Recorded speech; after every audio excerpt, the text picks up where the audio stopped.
ਛੋਟੇ ਯੂਨਿਟ ਤੋਂ ਲੈ ਕੇ ਵਿਸਾ, ਚੱਸਾ, ਘੜੀ, ਪੈਰ, ਥਿੱਤ, ਫਿਰ ਵਾਰ ਦਿਨ ਬਣਦੇ ਸੀ, ਫਿਰ ਜਿਹੜਾ ਉਸ ਚੋਂ ਮਹੀਨੇ ਬਣਦੇ ਸੀ, ਸਾਲ ਬਣਦਾ ਸੀ ਜੀ। ਸੋ ਵਕਤ ਦੇ ਨਾਲ ਬਹੁਤ ਕੁਝ ਬਦਲਦਾ ਚਲਾ ਗਿਆ। ਕੁਝ ਸੱਭਿਅਤਾਵਾਂ ਨੇ, ਸਿਵਲਾਈਜੇਸ਼ਨਸ ਨੇ ਸੂਰਜ ਨੂੰ ਆਧਾਰ ਮੰਨ ਕੇ ਆਪਣੇ ਕੈਲੰਡਰ ਬਣਾਏ, ਹਾਲਾਂਕਿ ਕੁਝ ਜਿਹੜੇ ਨੇ ਉਹ ਚੰਦਰਮਾ ਦੇ ਨਾਲ ਜੁੜੇ ਹੋਏ, ਚੰਦਰਮਾ ਦੀ ਕਲਾ, ਕਦੋਂ ਚੰਦਰਮਾ ਜਿਹੜਾ ਉਹ ਪੂਰਾ ਰੌਸ਼ਨ ਹੁੰਦਾ ਤੇ ਕਦੋਂ ਚੰਦਰਮਾ ਜਿਹੜਾ ਉਹ ਮੱਧਮ ਹੁੰਦਾ ਬਿਲਕੁਲ, ਉਸ ਚੋਂ ਪੂਰਨਮਾਸ਼ੀ ਔਰ ਅਮਾਵਸ ਜਿਹਨੂੰ ਅਸੀਂ ਪੰਜਾਬੀ ਦੇ ਵਿੱਚ ਮੱਸਿਆ ਕਹਿੰਦੇ ਹਾਂ, ਇਸ ਨਾਲ ਜੁੜਿਆ ਹੋਇਆ ਪਾਠ। ਔਰ ਇਸ ਵਿੱਚ ਵੀ ਕੋਈ ਸ਼ੱਕ ਨਹੀਂ ਕਿ ਇਹ ਅਸੀਂ ਆਪਣੀ ਸਹੂਲਤ ਦੇ ਲਈ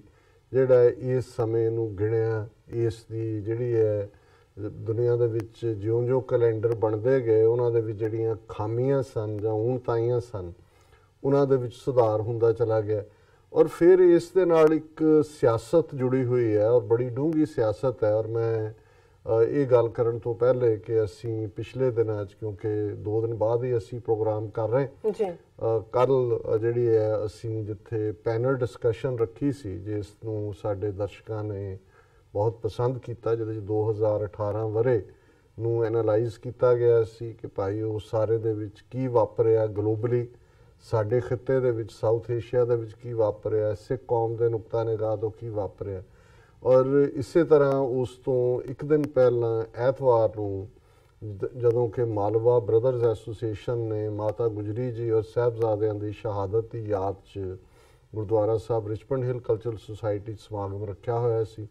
ਜਿਸ ਨੂੰ ਕਵਰ ਕਰਨ ਦੇ ਲਈ TV 84 ਦੀ ਸਾਡੀ ਟੀਮ ਪਹੁੰਚੀ ਹੋਈ ਸੀ। ਔਰ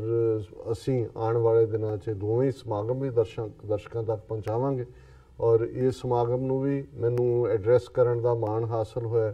ਔਰ ਕੱਲ੍ਹ ਜਦੋਂ ਕਿ ਅਸੀਂ ਪੈਨਲ ਡਿਸਕਸ਼ਨ ਸਟੂਡੀਓ ਦੇ ਵਿੱਚ ਕੀਤੀ ਔਰ ਪੈਨਲਿਸਟ ਜਿਹੜੇ ਸਨ ਉਹਨਾਂ ਦੇ ਵਿੱਚ ਸਰ ਹਿੰਮਤ ਸਿੰਘ ਔਰ ਸਰ ਬਲਜਿੰਦਰ ਸਿੰਘ ਔਰ ਖ਼ਾਸ ਤੌਰ 'ਤੇ ਸਾਡੇ ਪਾਕਿਸਤਾਨੀ ਭਰਾ ਸਲੀਮ ਮਲਕ ਜਿਹੜੇ ਕਿ ਬੜੇ ਅੱਛੇ ਤਜ਼ੀਆ ਨਿਗਾਰ ਨੇ, ਐਨਾਲਿਸਟ ਨੇ, ਖੁਦ ਮੀਡੀਆ ਪਰਸਨੈਲਿਟੀ ਨੇ ਔਰ ਮੈਂ ਸ਼ਾਮਲ ਸੀ। ਇਹ ਲਗਭਗ 1.5 ਘੰਟੇ ਦੀ ਅਸੀਂ ਜਿਹੜੀ ਪੈਨਲ ਡਿਸਕਸ਼ਨ ਹੈ ਉਹ ਦਰਸ਼ਕਾਂ ਤੱਕ ਪਹੁੰਚਾਈ, ਦਰਸ਼ਕਾਂ ਨੇ ਪਸੰਦ ਵੀ ਕੀਤਾ। ਔਰ ਜ਼ਾਹਰ ਹੈ ਅਸੀਂ ਪ੍ਰੋਗਰਾਮ ਕੱਲ੍ਹ ਇਸ ਲਈ ਵੀ ਮਿਸ ਕੀਤਾ ਕਿਉਂਕਿ ਅਸੀਂ ਰਿਚਮੰਡ ਹਿੱਲ ਕਲਚਰਲ ਸੁਸਾਇਟੀ 'ਚ ਨਿਊ ਈਅਰ ਈਵ ਦੇ ਉੱਤੇ ਜਿਹੜਾ ਉਹ ਸੰਗਤ ਦੇ ਨਾਲ ਆਪਣੀ ਸਾਂਝ ਵੀ ਪਾਣੀ ਸੀ ਵਿਚਾਰਾਂ ਦੀ। ਉਸ ਪ੍ਰੋਗਰਾਮ ਨੂੰ ਵੀ ਰਿਕਾਰਡ ਕੀਤਾ ਗਿਆ ਔਰ ਦਰਸ਼ਕ ਸਕਰੀਨ ਤੇ ਦੇਖ ਸਕਦੇ ਨੇ ਕਿ ਜਿੰਨਾ ਵੱਡਾ ਇਕੱਠ ਇਸ ਗੁਰਦੁਆਰਾ ਸਾਹਿਬ 'ਚ ਇਸ ਮੌਕੇ ਦੇ ਉੱਤੇ ਸੀ, ਸਾਰੇ ਸਾਲ ਦੇ ਕੈਲੰਡਰ 'ਚ ਕੋਈ ਦਿਨ ਐਸਾ ਨਹੀਂ ਹੁੰਦਾ। ਔਰ ਇਹ ਆਲਮੋਸਟ ਹਰ ਗੁਰਦੁਆਰੇ ਦੇ ਵਿੱਚ ਹੀ ਇਵੇਂ ਹੁੰਦਾ। ਸੋ ਮੈਂ ਸਗੋਂ ਮਲਕ ਸਾਹਿਬ ਨੂੰ ਜਦੋਂ ਕੱਲ੍ਹ ਸੀ ਮੈਂ ਪੁੱਛ ਰਿਹਾ ਸੀ, ਮੈਂ ਕਿਹਾ ਜੀ ਮਸੀਤਾਂ ਦੇ ਵਿੱਚ ਵੀ ਕੋਈ ਇਸ ਨਾਲੋਂ ਕਹਿੰਦੇ ਜੀ ਸਾਡੇ ਤਾਂ ਕੈਲੰਡਰ 'ਚ ਹੀ ਨਹੀਂ ਹੈ ਔਰ ਸਾਡੇ ਤਾਂ ਹਨੇਰਾ ਹੁੰਦਾ ਬਿਲਕੁਲ। ਤੇ ਮੈਂ ਉਹਨਾਂ ਨੂੰ ਕਿਹਾ, ਮੈਂ ਕਿਹਾ ਜੀ ਵੈਸੇ ਜਿਹੜਾ ਹਾਲਾਂਕਿ ਕੋਈ ਇਸ ਸਾਲ ਦਾ ਜਿਸ ਦਾ ਸੰਬੰਧ ਈਸਾ ਮਸੀਹ ਦੇ ਜਨਮ ਨਾਲ ਜੁੜਿਆ ਹੋਇਆ, ਇਸ ਨੂੰ ਕਿਹਾ ਵੀ ਜਿਹੜਾ ਸਾਰੀ ਸਮੇਂ ਦੀ ਵੰਡ ਜਦੋਂ ਕਿ ਈਸਵੀ ਕੈਲੰਡਰ ਨਾਲ ਹੁੰਦੀ ਹੈ, ਸੋ ਜ਼ਾਹਰ ਹੈ ਕਿ ਈਸਾ ਮਸੀਹ ਜਾਂ ਜੀਸਸ ਕ੍ਰਾਈਸਟ ਦੇ ਜਨਮ ਤੋਂ ਪਹਿਲਾਂ ਦਾ ਜਿਹੜਾ ਪੀਰੀਅਡ ਹੈ ਉਹਨੂੰ BC ਕਿਹਾ ਜਾਂਦਾ ਹੈ, ਬਿਫੋਰ ਕ੍ਰਾਈਸਟ, ਕ੍ਰਾਈਸਟ ਦੇ ਜਨਮ ਤੋਂ ਪਹਿਲਾਂ। ਔਰ ਜਿਹੜਾ ਉਸ ਤੋਂ ਬਾਅਦ ਦੇ ਸਾਲ ਨੇ ਜਿਵੇਂ 2019 ਚੜ੍ਹਿਆ ਇਹਨੂੰ AD ਲਿਖਿਆ ਜਾਂਦਾ ਹੈ, ਐਨੋ ਡੋਨੀ, ਜਿਸ ਦਾ ਮਤਲਬ ਹੈ ਲੈਟਿਨ ਦਾ ਵਿੱਚ ਇਨ ਦਾ ਈਅਰ ਆਫ ਅਵਰ ਲਾਰਡ, ਕਿ ਸਾਡੇ ਲਾਰਡ ਦੇ ਸਾਲ ਦੇ ਵਿੱਚ। ਸੋ ਜ਼ਾਹਰ ਹੈ ਕਿ ਇਸ ਦਾ ਸੰਬੰਧ ਜਿਹੜਾ ਉਹ ਜੀਸਸ ਦੇ ਨਾਲ ਜਾਂ ਕ੍ਰਿਸਚੀਅਨਿਟੀ ਦੇ ਨਾਲ ਹੈ। ਲੇਕਿਨ ਮੈਂ ਸਮਝਦਾ ਹਾਂ ਵੀ ਜਿਹੜੇ ਸਾਡੇ ਬਜ਼ੁਰਗ ਇੱਥੇ ਆਏ 100 ਸਾਲ ਪਹਿਲਾਂ, ਉਦੋਂ ਕੋਈ ਵੱਡੇ ਗੁਰਦੁਆਰੇ ਵੀ ਨਹੀਂ ਸਨ, ਲੇਕਿਨ ਇਹ ਵੀ ਸੀ ਕਿ ਬਹੁਤ ਸਾਰੇ ਆਪਣੀਆਂ ਜੜ੍ਹਾਂ ਨਾਲ ਬਹੁਤ ਚੰਗੀ ਤਰ੍ਹਾਂ ਨਹੀਂ ਸੀ ਜੁੜੇ ਹੋਏ। ਔਰ ਕਿਉਂਕਿ ਇਹ ਨਿਊ ਈਅਰ ਸੈਲੀਬ੍ਰੇਸ਼ਨ ਦਾ ਕਾਨਸੈਪਟ ਤਾਂ ਪੱਛਮੀ ਕਾਨਸੈਪਟ ਹੈ, ਵੈਸਟਰਨ, ਔਰ ਕਲੱਬਾਂ 'ਚ ਜਾ ਕੇ ਨੱਚਣਾ ਗਾਣਾ, ਕਬਾਬ, ਸ਼ਰਾਬ, ਇਹ ਸਾਰਾ ਜੁੜਿਆ ਹੋਏਗਾ। ਸੋ ਸਿਆਣੇ ਬਜ਼ੁਰਗਾਂ ਨੇ ਜਿਉਂ-ਜਿਉਂ ਇੱਥੇ ਸਿੱਖ ਇੰਸਟੀਟਿਊਸ਼ਨਸ ਐਸਟੈਬਲਿਸ਼ ਹੋਈਆਂ, ਉਹਨਾਂ ਨੇ ਦੇਖਿਆ ਵੀ ਜਿਹੜਾ ਕਲਚਰ ਦਾ ਅਸਰ ਹੈ ਉਹਨੂੰ ਤਾਂ ਤੁਸੀਂ ਹਟਾ ਨਹੀਂ ਸਕਦੇ, ਸੋ ਉਹਨੂੰ ਤੁਸੀਂ ਇੱਕ ਡਾਇਰੈਕਸ਼ਨ ਦਿਓ। ਸੋ ਉਹਨਾਂ ਨੇ ਡਾਇਰੈਕਸ਼ਨ ਇਹ ਦਿੱਤੀ ਕਿ ਭਾਈ ਇਸ ਦਿਨ ਨੂੰ ਗੁਰਦੁਆਰਾ ਸਾਹਿਬ 'ਚ ਮਿਡਨਾਈਟ ਤੱਕ ਜਿਹੜਾ ਹੈ ਉਹ ਗੁਰੂ ਦੇ ਹਜ਼ੂਰੀ 'ਚ ਬੈਠ ਕੇ ਰੱਬ ਦੀ ਸਿਫਤ ਸਲਾਹ, ਕੀਰਤਨ ਔਰ ਵਿਚਾਰਾਂ ਦੇ ਨਾਲ, ਔਰ ਫਿਰ ਮਿਡਨਾਈਟ ਜੈਕਾਰਿਆਂ ਦੀ ਗੂੰਜ ਦੇ ਵਿੱਚ ਇਸ ਨੂੰ ਜਿਹੜਾ ਹੈ ਉਹ ਚੜਾਇਆ ਜਾਂਦਾ ਹੈ। ਸੋ ਮੈਂ ਸਗੋਂ ਕੱਲ ਆਪਣੇ ਐਡਰੈਸ ਦੇ ਵਿੱਚ ਵੀ ਥੋੜੇ ਲਾਈਟਰ ਵੇਨ 'ਚ ਕਿਹਾ ਸੀ, ਮੈਂ ਕਿਹਾ ਜੀ 12 ਵਜੇ ਤਾਂ ਆਪਣੇ ਵੀਰ ਐਂ ਬੈਠੇ ਹੁੰਦੇ ਨੇ ਕਿ ਵੀ ਜੇ ਅਸੀਂ ਕਿਤੇ ਜਕਾਰਾ ਨਾ ਛੱਡਿਆ ਤੇ ਪਤਾ ਨਹੀਂ 2019 ਚੜ੍ਹਨਾ ਹੀ ਨਹੀਂ ਹੈ। ਵੀ ਇਸ ਗੱਲ ਦਾ ਤਾਂ ਸਾਨੂੰ ਬਹੁਤ ਫਿਕਰ ਹੁੰਦਾ ਹੈ ਕਿ ਵੀ ਕਿਤੇ 1 ਸੈਕਿੰਡ ਖੱਬੇ ਸੱਜੇ ਨਾ ਹੋ ਜਾਏ, ਭਾਵੇਂ ਪੜ੍ਹਦਾ ਸ਼ਬਦ ਨਾ ਇੰਟਰਪਟ ਕਰਨਾ ਪਏ ਰਾਗੀਆਂ ਦਾ, ਉਹ ਬੈਠੇ ਹੁੰਦੇ ਨੇ ਖਾਸ ਤੌਰ ਤੇ। ਪਰ ਇਹ ਚਲੋ ਇੱਕ ਉਸ ਦਾ ਐਸਪੈਕਟ ਹੈ, ਕਿਉਂਕਿ ਬਹੁਤ ਵਾਰ ਇਹ ਹੁੰਦਾ ਹੈ ਕਿ ਵੀ ਕਈ ਜਿਹੜੀਆਂ ਇਨਐਵਿਟੇਬਲ ਸਿਚੁਏਸ਼ਨਸ ਬਣ ਜਾਂਦੀਆਂ, ਉਹਨਾਂ ਨੂੰ ਤੁਸੀਂ ਇੱਕ ਖੂਬਸੂਰਤ ਮੋੜ ਦੇ ਦਿੰਦੇ ਹੋ ਔਰ ਮੋੜ ਦੇ ਕੇ ਤੁਸੀਂ ਉਸ ਦੇ ਵਿੱਚ ਆਪਣੀ ਗੱਲ ਕਰਦੇ ਹੋ। ਪਰ ਮੈਂ ਜਿਹੜਾ ਇਸ ਦੇ ਉੱਤੇ ਕੱਲ ਵੀ ਵਿਚਾਰ ਦਿੱਤੇ ਸੰਗਤ ਦੇ ਨਾਲ, ਔਰ ਮੈਂ ਬਿਲੀਵ ਵੀ ਕਰਦਾ ਕਿ ਇਸ ਗੱਲ ਦਾ ਜਿਹੜਾ ਸਿਆਸੀ ਐਸਪੈਕਟ ਹੈ, ਸਮਾਂ ਤਾਂ ਹੈ, ਸਮੇਂ ਨੂੰ ਨਾ ਤੁਸੀਂ ਫੜ ਸਕੇ ਹੋ, ਇਹ ਇਵੇਂ ਬੀਤਦਾ ਜਾਂਦਾ ਹੈ ਜਿਵੇਂ ਭਾਈ ਵੀਰ ਸਿੰਘ ਹੋਰਾਂ ਨੇ ਇੱਕ ਥਾਂ ਕਿਹਾ ਕਿ ਰਹੀ ਵਾਸਤੇ ਘੱਤ ਸਮੇਂ ਨੇ ਇੱਕ ਨਾ ਮੰਨੀ, ਫੜ ਰਹੀ ਤਰੀਕ ਸਮੇਂ ਖਿਸਕਾਈ ਕੰਨੀ। ਔਰ ਜਿਵੇਂ ਇੱਕ ਜ਼ਮਾਨੇ ਦੇ ਵਿੱਚ ਇੱਕ ਬਹੁਤ ਅੱਛੇ ਕਲਾਕਾਰ ਆਰਟਿਸਟ ਨੇ ਜਿਹਨੇ ਪੇਂਟਰ ਸੀ, ਉਹਨੇ ਜਿਹੜਾ ਬਣਾਈ ਪੇਂਟਿੰਗ ਸਮੇਂ ਦੀ ਕਿ ਵਕਤ ਕੀ ਹੈ, ਔਰ ਜਿਵੇਂ ਸੀ ਕਿ ਉਸ ਨੇ ਜਿਹੜਾ ਉਸ ਵਕਤ ਨੂੰ ਜਿਸ ਇਮੇਜ ਦੇ ਵਿੱਚ ਬਣਾਇਆ, ਉਸ ਦੀਆਂ ਜ਼ੁਲਫਾਂ ਨਹੀਂ ਸੀ, ਉਹਦਾ ਅੱਗੋਂ ਜਿਹੜਾ ਜ਼ੁਲਫ ਵਾਲ ਨਹੀਂ ਸੀ ਸਿਰ ਦੇ। ਤੇ ਕਿਸੇ ਨੇ ਕਿਹਾ ਇਹ ਕੀ ਹੈ ਜੀ? ਕਹਿੰਦਾ ਜੀ ਵੀ ਇਹ ਜਿਹੜਾ ਹੈ ਵਕਤ ਐਸਾ ਹੈ ਕਿ ਵੀ ਜੇ ਤਾਂ ਉਹਨੂੰ ਤੁਸੀਂ ਫੜ ਲਓ ਅੱਗੋਂ ਤੇ ਤੁਹਾਡਾ, ਤੇ ਅਦਰਵਾਈਜ਼ ਪਿੱਛੇ ਜਿਹੜਾ ਉਹ ਗੰਜ ਹੈ, ਫਿਰ ਉਹ ਤੁਹਾਡੇ ਹੱਥੋਂ, ਜਿਹਨੂੰ ਅਸੀਂ ਕਹਿੰਦੇ ਹਾਂ ਕਿ ਵੀ ਗਿਆ ਵਕਤ ਫਿਰ ਹਾਥ ਨਹੀਂ ਆਤਾ। ਕਿਉਂਕਿ ਜਦੋਂ ਵਕਤ ਹੁੰਦਾ ਆਂਦਿਆਂ ਨੂੰ ਤੁਸੀਂ ਦਬੋਚ ਲਓ। ਇਸੇ ਲਈ ਸਿਆਣਿਆਂ ਨੇ ਕਿਹਾ ਕਿ ਵੀ ਜਦੋਂ ਜਿਹੜਾ ਪਾਸਟ ਹੈ, ਬੀਤਿਆ ਹੈ, ਮਾਜ਼ੀ ਹੈ, ਉਸ ਤੋਂ ਤੁਸੀਂ ਸਬਕ ਲਓ, ਜਿਉ ਨਾ। ਜਿਹੜੇ ਲੋਕ ਗਵਾਚ ਜਾਂਦੇ ਨੇ, ਮਾਜ਼ੀ ਦੇ ਵਿੱਚ ਚਲੇ ਜਾਂਦੇ ਨੇ,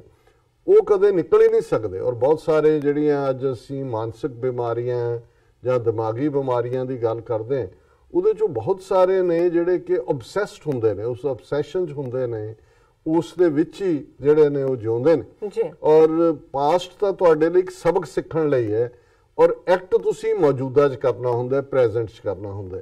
ਕਿਉਂਕਿ ਤੁਹਾਡਾ ਮੁਸਤਕਬਲ, ਤੁਹਾਡਾ ਫਿਊਚਰ, ਤੁਹਾਡਾ ਭਵਿੱਖ ਜਿਹੜਾ ਉਹ ਤੁਹਾਡੇ ਪ੍ਰੈਜ਼ੈਂਟ ਨਾਲ ਜੁੜਿਆ ਹੋਇਆ। ਸੋ ਜ਼ਾਹਰ ਹੈ ਕਿ ਜਦੋਂ ਰੂਹਾਨੀ ਜਿਹੜੇ ਮਹਾਂਪੁਰਖ ਨੇ, ਉਹਨਾਂ ਨੇ ਵੀ ਇਹ ਹਦਾਇਤ ਕੀਤੀ ਕਿ ਕੱਲ ਕਰੇ ਸੋ ਆਜ ਕਰ, ਆਜ ਕਰੇ ਸੋ ਤਾਲ, ਪਾਛੇ ਕਛੂ ਨਾ ਹੋਏਗੋ ਜੋ ਸਿਰ ਪਰ ਪਹੁੰਚਿਓ ਕਾਲ। ਕਿ ਵੀ ਜਿਹੜੀ ਤੂੰ ਗੱਲ ਕੱਲ ਕਰਨੀ ਹੈ, ਇਹ ਇਸ ਗੱਲ ਵੱਲ ਹੈ ਕਿ ਭਾਈ ਅਸੀਂ ਕਿਵੇਂ ਪ੍ਰੈਜ਼ੈਂਟ ਨੂੰ ਸੰਭਾਲਣਾ। ਜਿਹੜੀ ਕੱਲ ਕਰਨੀ ਆ ਉਹਨੂੰ ਅੱਜ ਕਰ, ਤੇ ਜਿਹੜੀ ਤੂੰ ਸਮਝਦਾ ਵੀ ਅੱਜ ਕਰਨੀ ਆ ਉਹਨੂੰ ਹੁਣੇ ਕਰ। ਕਿਉਂਕਿ ਪਤਾ ਨਹੀਂ ਹੈ ਕਿ ਕਦੋਂ ਜਿਹੜਾ ਉਹ ਕਾਲ ਨੇ ਆ ਕੇ, ਜਿਹਨੂੰ ਗੁਰੂ ਨਾਨਕ ਸਾਹਿਬ ਨੇ ਫਰਮਾਇਆ ਤਲੰਗ ਰਾਗ ਦੇ ਵਿੱਚ ਕਿ ਮਮ ਸਰ ਮੂਏ ਅਜ਼ਰਾਈਲ ਗ੍ਰਿਫਤੇ ਦਿਲ ਹੇਚ ਨਾਦਾਨੀ, ਕਿ ਮੇਰੇ ਸਿਰ ਦੇ ਵਾਲ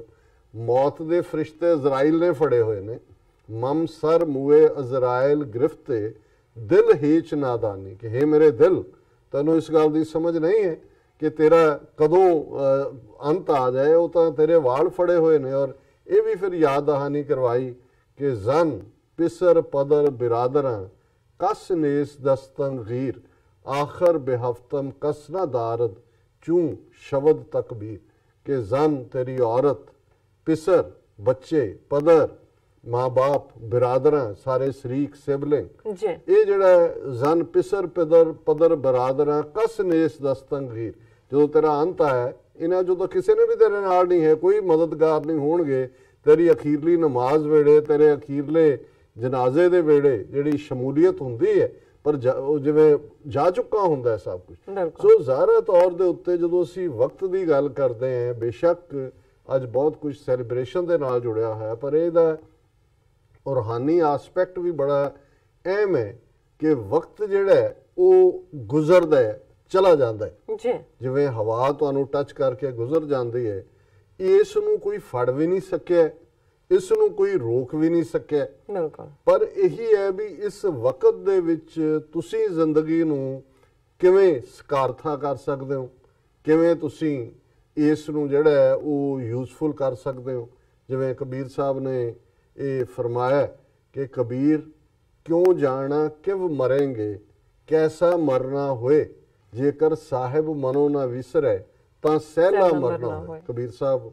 फरमांदे ने कि किवें मौत कित्थे आएगी, किवें अंत होएगा, पर जे रब ना भुले ते फिर सहला मरना होए, सहला सफल, सक्सैसफुल। फिर समझो कि तुहाडी जिंदगी भी सक्सैसफुल सी जे तुसी उसदी याद विच गुजारदे हो, ते जे तुहाडी मौत उहदी याद च हुंदी है, तुहाडा जीवन भी सफल है। क्योंकि जिहड़ा जीवन दे विच एक दुख दा वड्डा कारण है, जिहनूं भाई नंद लाल गोया जिहड़े फारसी दे बहुत वड्डे विद्वान होए 10वें पातशाह गुरु गोबिंद सिंह साहब दे वेले, उन्हां दा बंदगी नामा एक उन्हां दी रचना है, और ਉਹਦੇ ਚ ਇੱਕ ਸ਼ੇਅਰ ਹੈ ਉਹਨਾਂ ਦਾ, ਪਰਸ਼ੀਅਨ ਚ ਇੱਕ ਲਾਈਨ ਹੈ, ਗਮ ਚੀ ਬਾਸ਼ਤ, ਜਿਸ ਗਮ ਕੀ ਹੈ, ਤੇ ਆਪ ਹੀ ਉਹਨਾਂ ਨੇ ਜਵਾਬ ਦਿੱਤਾ, ਗਫਲਤ ਅਜ਼ ਯਾਦੇ ਖੁਦਾ, ਖੁਦਾ ਦੀ ਯਾਦ ਤੋਂ ਗਫਲਤ, ਰੱਬ ਨੂੰ ਭੁਲਾ ਦੇਣਾ ਹੀ ਗਮ ਹੈ। ਤੇ ਫਿਰ ਖੁਸ਼ੀ ਕੀ ਹੈ, ਉਹਨਾਂ ਦਾ ਫਿਰ ਉਹੀ ਜਵਾਬ ਹੈ ਕਿ ਸ਼ਾਦੀ, ਜਿਹੜੀ ਪਰਸ਼ੀਅਨ ਦੇ ਵਿੱਚ ਖੁਸ਼ੀ ਨੂੰ ਕਹਿੰਦੇ ਨੇ, ਕਿ ਉਹ ਹੈ ਕਿ ਉਹ ਰੱਬ ਯਾਦ ਰਹੇ, ਇਹ ਖੁਸ਼ੀ ਹੈ, ਇਹ ਸ਼ਾਦੀ ਹੈ, ਇਹ ਆਨੰਦ ਹੈ, ਜਿਸ ਨੂੰ ਗੁਰੂ ਸਾਹਿਬ ਨੇ ਫਰਮਾਇਆ, ਆਨੰਦ ਪਿਆ ਮੇਰੀ ਮਾਏ ਸਤਿਗੁਰੂ ਮੈਂ ਪਾਇਆ। ਕਿ ਜਦੋਂ ਉਹ ਰੱਬ ਮਿਲ ਜਾਂਦਾ ਹੈ, ਪਿਆਰਾ ਮਿਲ ਜਾਂਦਾ ਹੈ, ਜ਼ਿੰਦਗੀ ਦੇ ਅੰਦਰ ਇੱਕ ਬਲਿਸ, ਇੱਕ ਜੋਏ, ਇੱਕ ਫੀਲਿੰਗ ਆਫ ਐਕਸਟੈਸੀ ਉਹ ਤੁਹਾਨੂੰ ਮਹਿਸੂਸ ਹੁੰਦਾ ਹੈ। ਸੋ ਜ਼ਾਹਰ ਹੈ ਕਿ ਇਹ ਜਦੋਂ ਵੀ ਕੋਈ ਵਕਤ ਗੁਜ਼ਰਦਾ ਹੈ, ਜਾਂ ਕੋਈ ਵਰ੍ਹਾ ਗੁਜ਼ਰਿਆ, ਕੋਈ ਮਹੀਨਾ ਗੁਜ਼ਰਿਆ, ਕੋਈ ਦਿਨ ਗੁਜ਼ਰਿਆ, ਇਹ ਉਸ ਦਾ ਰੂਹਾਨੀ ਆਸਪੈਕਟ ਹੈ ਜਿਹੜਾ ਸਾਨੂੰ ਹਮੇਸ਼ਾ ਇਹ ਯਾਦ ਦਹਾਨੀ ਕਰਵਾਉਂਦਾ ਹੈ ਕਿ ਭਾਈ ਛਿਨ ਛਿਨ ਔਦ ਬਿਆਹਤ ਹੈ, ਫੂਟੇ ਘਟ ਜਿਉ ਪਾਣੀ, ਹਰ ਜਸ ਰੇ ਮਨਾ ਗਾਏ ਲੈ, ਜੋ ਸੰਗੀ ਹੈ ਤੇਰੋ, ਅਵਸਰ ਬੀਤਿਓ ਜਾਤ ਹੈ, ਕਿਹਾ ਮਾਨ ਲੈ ਮੇਰੋ। ਕਿ ਇੱਕ ਇੱਕ ਬੂੰਦ ਬੂੰਦ ਕਰਕੇ ਜਿਵੇਂ ਘੜੇ ਚੋਂ ਪਾਣੀ ਦੀ ਬੂੰਦ ਨਿਕਲਦੀ ਹੈ ਔਰ ਘੜਾ ਖਾਲੀ ਹੋ ਰਿਹਾ ਹੈ, ਇਵੇਂ ਸਾਡੇ ਸਾਹਾਂ ਚੋਂ, ਸਾਡੇ ਸਾਹ ਜਿੰਨੇ ਬੀਤ ਰਹੇ ਨੇ ਦਿਨਾਂ ਚੋਂ, ਉਸ ਪਟਾਰੀ ਜਿਹੜੀ ਲੈ ਕੇ ਅਸੀਂ ਆਏ ਉਹ ਖਾਲੀ ਹੁੰਦੀ ਜਾ ਰਹੀ ਹੈ। ਛਿਨ ਛਿਨ ਔਦ ਬਿਹਾਤ ਹੈ। ਸੋ ਇਹ ਇਹਦਾ ਰੂਹਾਨੀ ਆਸਪੈਕਟ ਹੈ। ਸੋ ਜ਼ਾਹਰ ਹੈ ਜਿਹੜੇ ਵੀ ਰੱਬ ਦੇ ਨਾਲ ਇਹਨਾਂ ਦਿਨਾਂ ਨੂੰ, ਇਸ ਵਕਤ ਨੂੰ ਗੁਜ਼ਾਰਦੇ ਨੇ, ਉਹ ਜ਼ਰੂਰ ਰੂਹਾਨੀ ਤੌਰ ਦੇ ਉੱਤੇ ਜਿਹੜੇ ਨੇ ਉਸ ਤੋਂ ਜਿਹੜਾ ਉਹ ਫਾਇਦਾ ਲੈਂਦੇ ਨੇ। ਦੂਸਰਾ ਆਸਪੈਕਟ ਇਸ ਦਾ ਸਿਆਸੀ ਹੈ। ਸਿਆਸੀ ਤੌਰ ਤੇ ਅਸੀਂ ਦੇਖਦੇ ਹਾਂ ਵੀ ਕਿਵੇਂ ਇਹ ਸਾਲ ਜਿਹੜੇ ਨੇ ਇਹ ਪੋਲੀਟੀਕਲ ਰੈਕਗਨੀਸ਼ਨ, ਪੋਲੀਟੀਕਲ ਪਾਵਰ ਨਾਲ ਜੁੜੇ ਹੋਏ ਨੇ। ਜਿਸ 2019 ਨੂੰ ਅਸੀਂ ਖੁਸ਼ ਆਮਦੀਦ ਕਹਿ ਰਹੇ ਹਾਂ, ਹੁਣ ਇਸ ਦਾ ਸਬੰਧ ਜਿਵੇਂ ਮੈਂ ਕਿਹਾ ਕਿ ਜੀਸਸ ਕ੍ਰਾਈਸਟ ਦੇ ਜਨਮ ਦੇ ਨਾਲ, ਪਰ ਹੁਣ ਜਦੋਂ ਜੀਸਸ ਕ੍ਰਾਈਸਟ ਨੂੰ ਕ੍ਰੂਸੀਫਾਈ ਕੀਤਾ ਜਾਂਦਾ ਹੈ, ਉਹਨਾਂ ਨੂੰ ਸਲੀਬ ਤੇ ਚੜਾਇਆ ਜਾਂਦਾ ਹੈ, ਉਹਨਾਂ ਦੇ ਨਾਲ ਦੋ ਹੋਰ ਥੀਫ, ਚੋਰ ਜਿਹੜੇ ਨੇ, ਉਹ ਵੀ ਨਾਲ ਦੀ ਸੂਲੀ ਦੇ ਉੱਤੇ ਜਿਹੜੇ ਨੇ ਉਹ ਚੜਾਏ ਜਾਂਦੇ ਨੇ। ਇੱਕ ਤਾਂ ਉਹਨੂੰ ਗਾਲਾਂ ਵੀ ਕੱਢਦਾ ਹੈ ਜੀਸਸ ਨੂੰ, ਇੱਕ ਉਹਦੇ ਤੋਂ ਮੁਆਫੀ ਵੀ ਮੰਗਦਾ, ਇੱਕ ਕਹਿੰਦਾ ਕਿ ਬਈ ਤੂੰ ਬੜਾ ਰੱਬ ਬਣਿਆ ਹੋਇਆ ਸੀ, ਮੈਨੂੰ ਆਪ ਵੀ ਬਚ, ਸਾਨੂੰ ਵੀ ਬਚ। ਲੇਕਿਨ ਉਸ ਵੇਲੇ ਦੇ ਰੋਮਨ ਐਮਪਾਇਰ ਨੇ ਇਹ ਵੀ ਪ੍ਰਭਾਵ ਦੇਣ ਦੀ ਕੋਸ਼ਿਸ਼ ਕੀਤੀ ਸੀ ਕਿ ਵੀ ਇਹ ਕੋਈ ਸਨ ਆਫ ਦਾ ਗੋਡ ਨਹੀਂ ਹੈ, ਬਲੈਸਫੇਮੀ ਕੀਤੀ ਹੈ, ਨਾਰਮਲ ਕ੍ਰਿਮੀਨਲ ਹੈ। ਹੁਣ ਉਹੀ ਜਦੋਂ ਰੋਮਨ ਐਮਪਾਇਰ ਈਸਾਈਅਤ ਨੂੰ ਧਾਰਨ ਕਰ ਲੈਂਦਾ ਹੈ, ਈਸਾਈ ਬਣ ਜਾਂਦਾ ਹੈ, ਤੇ ਹੌਲੀ ਹੌਲੀ ਹੌਲੀ ਈਸਾਈਅਤ ਦਾ ਡੰਕਾ ਦੁਨੀਆ ਦੇ ਵਿੱਚ ਫਿਰ ਜਿੱਥੇ ਜਿੱਥੇ ਵੀ ਜਿਹੜੇ ਨੇ ਇਹ ਜਾਂਦੇ ਨੇ, ਈਸਾਈ ਧਰਮ 'ਚ ਮੰਨਣ ਵਾਲੇ ਪੋਲੀਟੀਕਲ ਪਾਵਰ ਐਸਟੈਬਲਿਸ਼ ਕਰਦੇ ਨੇ, ਤੇ ਉਹਦੇ ਨਾਲ ਹੀ ਜੀਸਸ ਦਾ ਨਾਂ ਵੀ, ਮਿਸ਼ਨਰੀ ਵੀ ਉੱਥੇ ਪਹੁੰਚ ਜਾਂਦੇ ਨੇ, ਈਸਾਈਅਤ ਵੀ ਪਹੁੰਚ ਜਾਂਦੀ ਹੈ। ਅੱਜ ਦੁਨੀਆ ਦਾ ਸਭ ਤੋਂ ਵੱਡਾ ਧਰਮ ਈਸਾਈ ਹੈ। ਔਰ ਇਹਨਾਂ ਦੇ ਕਿੰਨੇ ਹੀ ਦੇਸ਼, ਭਾਵੇਂ ਕਹਿਣ ਨੂੰ ਚਰਚ ਔਰ ਸਟੇਟ ਸੈਪਰੇਟ ਵੀ ਕਰੋ, ਲੇਕਿਨ ਈਵਨ ਅਮਰੀਕਾ ਦੇ ਵਿੱਚ ਵੀ ਅਸੀਂ ਦੇਖਦੇ ਕਿ ਜਦੋਂ ਅਮਰੀਕਨ ਪ੍ਰੈਜ਼ੀਡੈਂਟ ਸਹੁੰ ਚੁੱਕਦਾ, ਓਥ ਲੈਂਦਾ, ਤੇ ਉਹ ਬਾਈਬਲ ਦੇ ਉੱਤੇ ਹੱਥ ਰੱਖ ਕੇ ਲੈਂਦੇ। ਸੋ ਜ਼ਾਹਰ ਹੈ ਕਿ ਜੇ ਈਸਾਈਆਂ ਦੇ ਕੋਲ ਪੋਲੀਟੀਕਲ ਪਾਵਰ ਨਾ ਹੁੰਦੀ ਤੇ ਅੱਜ ਅਸੀਂ ਇਹਨਾਂ ਦੇ ਮੁਲਕਾਂ 'ਚ ਬੈਠ ਕੇ ਇਹਨਾਂ ਦੇ ਸਾਲ ਨੂੰ ਨਾ ਮਨਾ ਰਹੇ ਹੁੰਦੇ, ਜਾਂ ਦੁਨੀਆ ਭਰ 'ਚ ਹੁਣ ਤਾਂ ਸਾਊਥ ਏਸ਼ੀਆ ਦੇ ਵਿੱਚ ਵੀ ਉਵੇਂ ਹੀ ਉਹ ਸਾਰਾ ਕੁਛ ਹੈਪੀ ਨਿਊ ਈਅਰ ਚੱਲ ਰਿਹਾ। ਪਰ ਇਸ ਗੱਲ ਦਾ ਧਿਆਨ ਰਹੇ ਕਿ ਇਹ ਸਿਆਸੀ ਪਾਵਰ ਦਾ ਕਮਾਲ ਹੈ, ਸਿਆਸੀ ਤਾਕਤ ਦਾ ਕਮਾਲ ਹੈ। ਦੁਨੀਆ ਦਾ ਦੂਸਰਾ ਵੱਡਾ ਧਰਮ ਇਸਲਾਮ ਹੈ। ਜ਼ਾਹਰ ਹੈ ਕਿ ਹਜ਼ਰਤ ਮੁਹੰਮਦ ਸਾਹਿਬ ਜਿਹੜੇ ਕਿ ਨਬੀ, ਜਿਨ੍ਹਾਂ ਨੇ ਇਹ ਪਹਿਲਾ, ਜਿਨ੍ਹਾਂ ਨੂੰ ਵਹਾਦਤ ਔਰ ਉਹ ਜਿਹੜਾ ਕੁਰਾਨ ਮਜੀਦ ਦਾ ਮੈਸੇਜ, ਜਿਹੜੀ ਰੱਬ ਦੀ ਗੱਲ ਹੈ, ਵਹੀ ਦਾ ਆਣ ਹੈ, ਉਸ ਰਾਹੀਂ ਸਾਹਮਣੇ ਆਇਆ। ਲੇਕਿਨ ਉਹ ਹਾਲਾਤ ਵੀ ਪੈਦਾ ਹੋਏ ਕਿ ਜਿਹੜਾ ਉਹਨਾਂ ਦਾ ਆਪਣਾ ਜਨਮ ਸਥਾਨ ਸੀ ਮੱਕਾ, ਉਹ ਛੱਡ ਕੇ ਉਹਨਾਂ ਨੂੰ ਆਪਣੇ ਕੁਝ ਫਾਲੋਅਰਸ ਦੇ ਨਾਲ ਹਿਜਰਤ ਕਰਕੇ ਜਾਣਾ ਪਿਆ ਮਦੀਨੇ, ਜਿੱਥੇ ਉਹਨਾਂ ਨੇ ਆਪਣੀ ਪਹਿਲੀ ਰਿਆਸਤ ਜਿਹੜੀ ਹੈ ਕਾਇਮ ਵੀ ਕੀਤੀ, ਔਰ ਫਿਰ ਉਹਨਾਂ ਨੇ ਅਲਟੀਮੇਟਲੀ ਮੱਕਾ ਵਾਪਸ ਕੰਕਰ ਕੀਤਾ। ਲੇਕਿਨ ਜਿਉਂ-ਜਿਉਂ ਫਿਰ ਇਸਲਾਮ ਦੀ ਪੋਲੀਟੀਕਲ ਪਾਵਰ ਫੈਲੀ, ਕਿੱਥੇ ਹਜ਼ਰਤ ਸਾਹਿਬ ਹਿਜਰਤ ਕਰਕੇ ਜਾ ਰਹੇ ਨੇ ਤੇ ਕਿੱਥੇ ਫਿਰ ਜਿੱਥੇ-ਜਿੱਥੇ ਵੀ ਪੋਲੀਟੀਕਲ ਪਾਵਰ ਇਸਲਾਮ ਨੂੰ ਮੰਨਣ ਵਾਲਿਆਂ ਦੇ ਕੋਲ ਆਈ, ਉਹਨਾਂ ਦੇ ਮੁਲਕ ਵੀ ਬਣੇ। ਔਰ ਅੱਜ 55 ਦੇ ਕਰੀਬ ਦੁਨੀਆ ਦੇ ਵਿੱਚ ਮੁਲਕ ਇਸਲਾਮ 'ਚ ਯਕੀਨ ਰੱਖਣ ਵਾਲੇ ਲੋਕਾਂ ਦੇ ਨੇ, ਔਰ ਉਹਨਾਂ ਦੇ ਮੁਲਕਾਂ ਦੇ ਵਿੱਚ ਜਿਹੜਾ ਹਿਜਰੀ ਸੰਮਤ, ਜਿਹੜਾ ਕਿ ਹਜ਼ਰਤ ਸਾਹਿਬ ਦੀ ਮੱਕੇ ਤੋਂ ਮਦੀਨੇ ਦੀ ਹਿਜਰਤ ਦੇ ਨਾਲ ਜਿਹਦੀ ਕੈਲਕੂਲੇਸ਼ਨ ਹੁੰਦੀ ਹੈ, ਚੰਦਰਮਾ ਦੇ ਨਾਲ ਉਹਨੂੰ ਕੈਲਕੂਲੇਟ ਕੀਤਾ ਜਾਂਦਾ ਹੈ, ਲੂਨਰ ਕੈਲੰਡਰ ਹੈ, ਉਹ ਐਸਟੈਬਲਿਸ਼ ਹੋਇਆ। ਇਸੇ ਤਰ੍ਹਾਂ ਜੇ ਅਸੀਂ ਹਿੰਦੂ ਰਾਜੇ ਬਿਕਰਮਾਦਿੱਤ ਦੀ ਗੱਲ ਕਰੀਏ, ਜਿਹੜਾ ਜੀਸਸ ਤੋਂ 57 ਸਾਲ ਪਹਿਲਾਂ ਹੋਇਆ, ਅੱਜ ਵੀ ਜਿਹੜਾ ਉਜੈਨ ਮੱਧ ਪ੍ਰਦੇਸ਼ ਦੇ ਵਿੱਚ ਮੰਦਰ ਹੈ, ਜਿਹੜਾ ਬਿਕਰਮਾਦਿੱਤ ਦਾ ਹੈੱਡਕੁਆਟਰ ਵੀ ਸੀ, ਔਰ ਉੱਥੇ ਜਦੋਂ ਸੂਰਜ ਦੀਆਂ ਪਹਿਲੀਆਂ ਕਿਰਨਾਂ ਪੈਂਦੀਆਂ ਨੇ, ਉਸ ਤੋਂ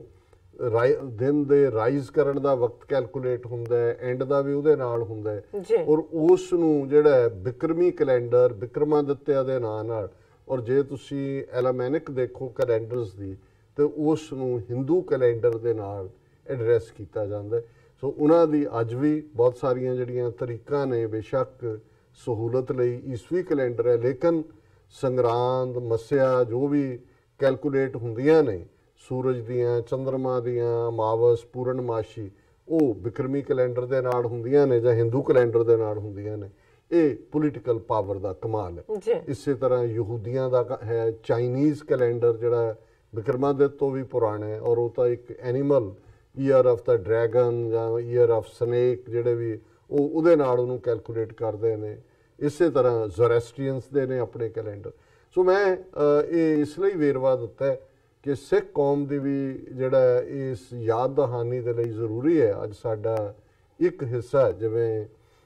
ਤੋਤਾ ਕਈ ਵਾਰ ਉਸ ਪਿੰਜਰੇ ਦੇ ਵਿੱਚ ਉਹਨੂੰ ਬਣੀ ਬਣਾਈ ਚੂਰੀ ਮਿਲਦੀ ਹੈ, ਉਹਦੇ ਨਾਲ ਗੱਲਾਂ ਕਰਨ ਵਾਲੇ ਆ ਜਾਂਦੇ ਨੇ, ਤੇ ਇੱਕ ਤਾਂ ਉਹ ਨੇ ਜਿਨ੍ਹਾਂ ਨੂੰ ਕਦੇ ਆਪਣੀ ਪਰਵਾਜ਼ ਨਹੀਂ ਭੁੱਲਦੀ, ਆਜ਼ਾਦੀ ਨਹੀਂ ਭੁੱਲਦੀ,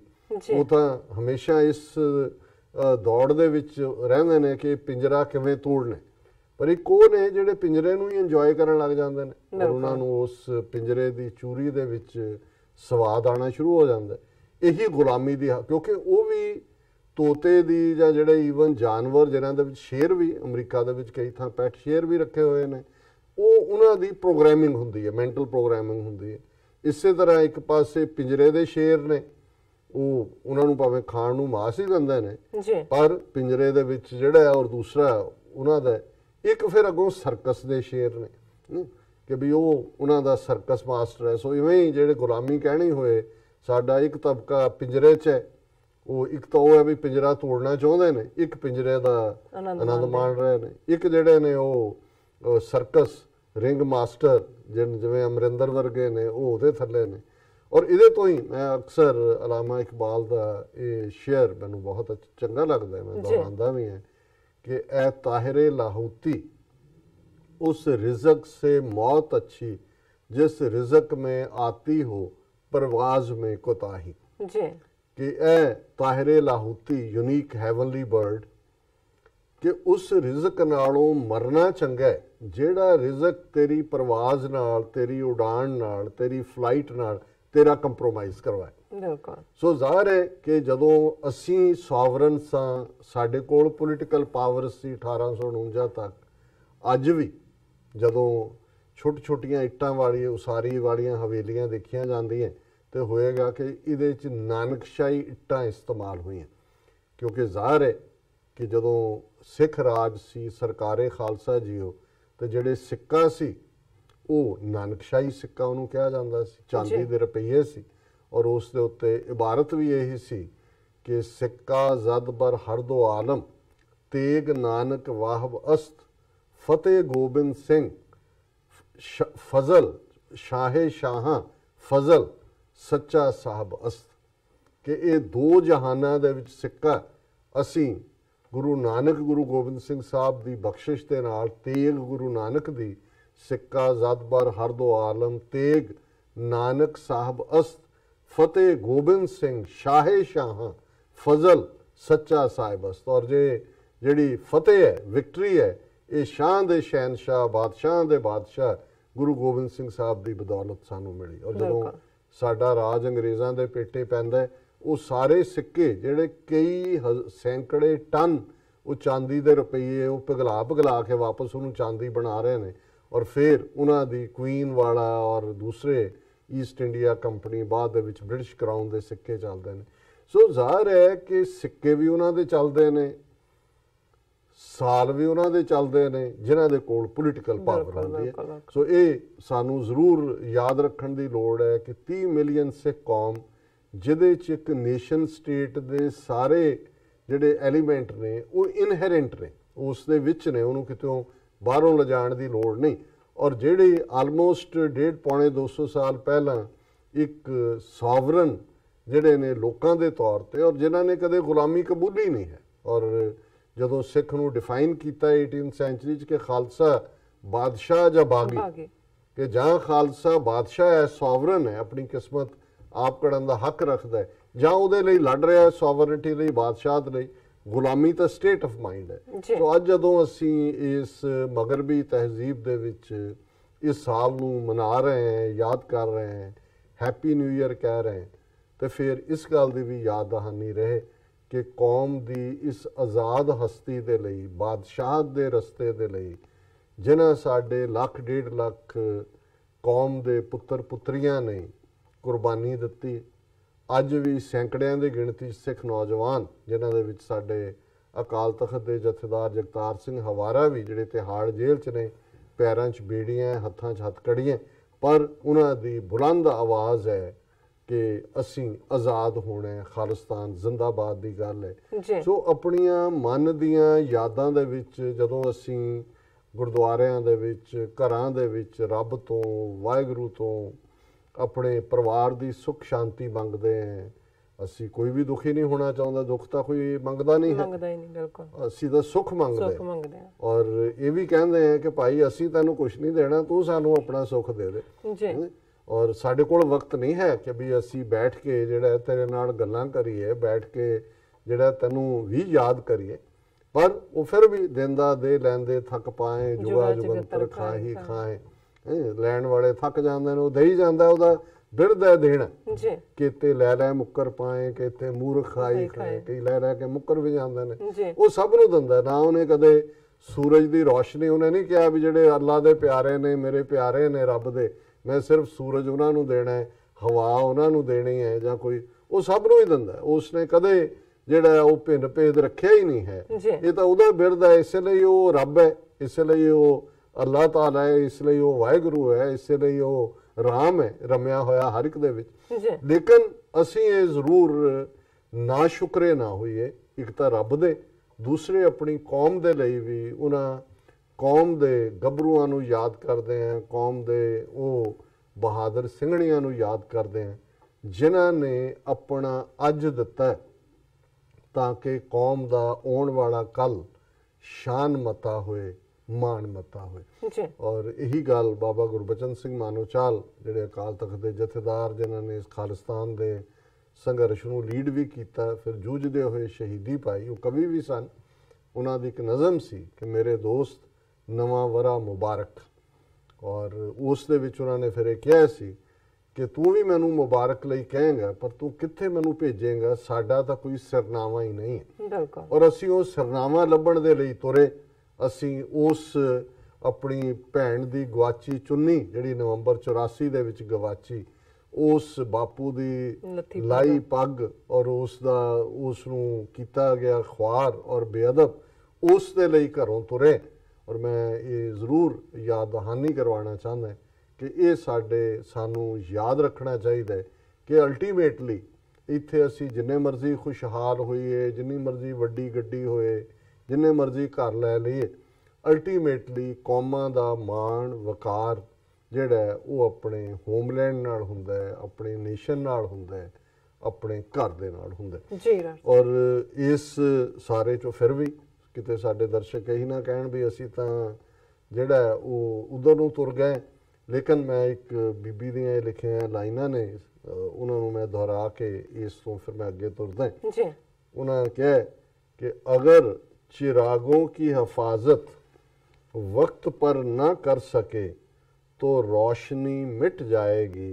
और धुआं रह जाएगा। जी अगर चिरागों की हिफाजत वक्त पर ना कर सके, चिराग दीवे ਨੂੰ ਕਹਿੰਦੇ ਨੇ, ਦੀਵਾ ਜਗਿਆ ਜਿਨ੍ਹਾਂ ਨੇ ਜਗਾਇਆ ਹੈ, ਉਹ ਆਪਣੇ खून अपना रत पा के अपना ब्लड पा के, अगर चिरागों की हिफाजत वक्त पर ना कर सके तो रोशनी मिट जाएगी। चिराग रोशनी ਦਿੰਦਾ ਹੈ, ਹਨੇਰੇ ਦੇ ਵਿੱਚ ਇੱਕ ਹੋਪ ਹੁੰਦਾ ਹੈ, ਔਰ ਧੂਆਂ ਰਹਿ ਜਾਏਗਾ। ਜਦੋਂ ਫਿਰ ਉਹ ਬੁਝਦਾ ਹੈ ਧੂਆਂ ਹੀ ਹੁੰਦਾ ਹੈ। ਸੋ ਜ਼ਾਹਰ ਹੈ ਵੀ ਇਹ ਸਾਨੂੰ ਹਮੇਸ਼ਾ ਯਾਦ ਰੱਖਣਾ ਚਾਹੀਦਾ ਕਿ ਜਿਨ੍ਹਾਂ ਨੇ ਆਪਣੀ ਰੱਤ ਦੇ ਚਿਰਾਗ ਜਿਹੜੇ ਨੇ ਉਹ ਬਾਲੇ ਨੇ। ਔਰ ਇਸ ਦੇ ਨਾਲ ਹੀ ਜਿਵੇਂ ਤੁਸੀਂ ਸ਼ੁਰੂ ਦੇ ਵਿੱਚ ਹੀ ਕਿਹਾ ਕਿ ਅਸੀਂ ਦਸੰਬਰ ਦੇ ਮਹੀਨੇ ਵਿੱਚ 6 ਸਾਲ ਪਹਿਲਾਂ 2012 ਦੇ ਵਿੱਚ TV 84 ਦੀ ਸ਼ੁਰੂਆਤ ਕੀਤੀ ਸੀ। ਜੀ ਪਹਿਲਾਂ 3-4 ਮਹੀਨੇ ਇੰਟਰਨੈਟ ਤੇ ਇਸ ਦੀ ਸ਼ੁਰੂਆਤ ਹੋਈ ਕਿਉਂਕਿ ਕੇਬਲ ਵਾਲਿਆਂ ਦੀ ਇਹ ਕੰਡੀਸ਼ਨ ਸੀ। ਫਿਰ ਅਸੀਂ ਟਾਈਮ ਵਾਰਨਰ ਤੇ ਆਏ ਜਿਹੜਾ ਹੁਣ ਸਪੈਕਟਰਮ ਬਣ ਗਿਆ, ਔਰ ਵਕਤ ਪਾ ਕੇ roku, ਜਾਦੂ, ਬਹੁਤ ਸਾਰੀਆਂ ਡਿਵਾਈਸਿਸ, ਫੇਸਬੁੱਕ ਵਾਲਿਆਂ ਨਾਲ ਤਾਂ ਜੇ ਅਸੀਂ ਡੀਲ ਕਰ ਰਹੇ ਹਾਂ ਕਿਵੇਂ ਖੋਲ੍ਹਦੇ ਨੇ, ਲੇਕਿਨ ਸਾਡੀ ਘੱਟੋ ਘੱਟ ਪਿਛਲੇ ਵਰ੍ਹੇ ਦੇ ਵਿੱਚ ਜਾਂਦੇ ਜਾਂਦੇ YouTube ਦੇ ਉੱਤੇ ਵੀ ਜਿਹੜਾ ਆਣਾ, ਇਸ ਦੇ ਨਾਲ ਸਾਨੂੰ ਇੱਕ ਹੋਰ ਜਿਹੜੀ ਸਾਡੀ ਵਿਊਅਰਸ਼ਿਪ ਹੈ ਉਹ ਮਿਲੀ ਹੈ। ਸੋ ਅਸੀਂ ਤੁਹਾਡਾ ਸਭ ਦਾ ਸ਼ੁਕਰੀਆ ਅਦਾ ਕਰਦੇ ਕਿ ਤੁਹਾਡੀਆਂ ਮਿਹਰਬਾਨੀਆਂ, ਤੁਹਾਡੀਆਂ ਦੁਆਵਾਂ ਔਰ ਜ਼ਾਹਰਾ ਤੌਰ ਦੇ ਉੱਤੇ ਤੁਹਾਡੇ ਪਰਸ ਨੂੰ ਤੁਸੀਂ ਢਿੱਲਾ ਕੀਤਾ ਹੈ, ਉਸ ਚੋਂ ਕੁਛ ਕੱਢਿਆ ਤੇ ਹੁਣ ਵੀ ਕੱਢਿਓ, ਕਿਉਂਕਿ ਅਸੀਂ ਇਸ ਨੂੰ ਅੱਗੇ ਤੋਰਨਾ ਚਾਹੁੰਦੇ ਹਾਂ। ਦਸੰਬਰ ਦੇ ਮਹੀਨੇ 'ਚ ਹੀ ਅਸੀਂ ਨਿਊਜ਼ ਬੁਲੇਟਿਨ ਵੀ ਜਿਹੜਾ ਹੈ ਅੱਧੇ ਘੰਟੇ ਦਾ, ਜਿਹੜਾ ਕਿ ਬੀਬੀ ਹਰਪ੍ਰੀਤ ਕੌਰ ਜਿਹਨੂੰ ਐਂਕਰ ਕਰਦੇ ਨੇ ਔਰ ਉਸ ਨੂੰ ਸਾਡੇ ਦਰਸ਼ਕਾਂ ਨੇ ਸਰਾਹਿਆ। ਸੋ ਇਸ ਸਾਰੇ ਦੀ ਨੂੰ ਜਿਹੜਾ ਹੈ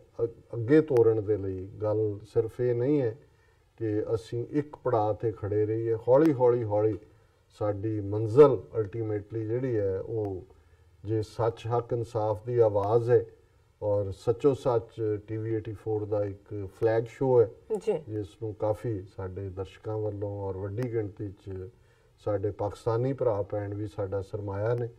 ਤੁਹਾਡੇ ਤੋਂ ਸਾਨੂੰ ਬਹੁਤ ਕੁਝ ਸਿੱਖਣ ਨੂੰ ਵੀ ਮਿਲਦਾ ਹੈ, ਔਰ ਜਦੋਂ ਤੁਹਾਡੀਆਂ ਲਿਖਤਾਂ, ਤੁਹਾਡੇ ਕਮੈਂਟ ਔਰ ਤੁਸੀਂ ਪਿਆਰ ਦਾ ਇੱਕ ਜਿਹੜਾ ਸਮੁੰਦਰ ਬਣਦੇ ਹੋ, ਤੇ ਮੈਨੂੰ ਫਿਰ ਇਹ ਵੀ ਹੁੰਦਾ ਜਿਵੇਂ ਅਲਾਮਾ ਇਕਬਾਲ ਦਾ ਇਹ ਕਹਿਣਾ ਕਿ ਮੁਸਲਮਾਨ ਕੋ ਸਲੀਕਾ ਹੈ ਦਿਲ ਨਵਾਜ਼ੀ ਕਾ। ਤੁਹਾਡੀ ਦਿਲ ਨਵਾਜ਼ੀ ਸਾਨੂੰ ਟੱਚ ਵੀ ਕਰਦੀ ਹੈ ਔਰ ਅਸੀਂ ਤੁਹਾਡੇ ਤੋਂ ਬਹੁਤ ਕੁਝ ਸਿੱਖਦੇ ਵੀ ਹਾਂ। ਹੁਣ ਗੱਲ 2019, ਕਿਉਂਕਿ ਜ਼ਾਹਰ ਹੈ 2018 ਦਾ ਮੁਤਾਲਿਆ ਅਸੀਂ ਕੱਲ੍ਹ ਦੀ ਪੈਨਲ ਡਿਸਕਸ਼ਨ ਦੇ ਵਿੱਚ ਕੀਤਾ, ਜਿਹੜੀ YouTube ਦੇ ਉੱਤੇ ਪਈ ਹੈ, ਆਲਮੋਸਟ 1.5 ਘੰਟੇ ਦਾ ਉਹ ਪ੍ਰੋਗਰਾਮ ਹੈ, ਉਸ ਨੂੰ ਸਾਡੇ ਦਰਸ਼ਕ ਦੇਖ ਸਕਦੇ ਨੇ।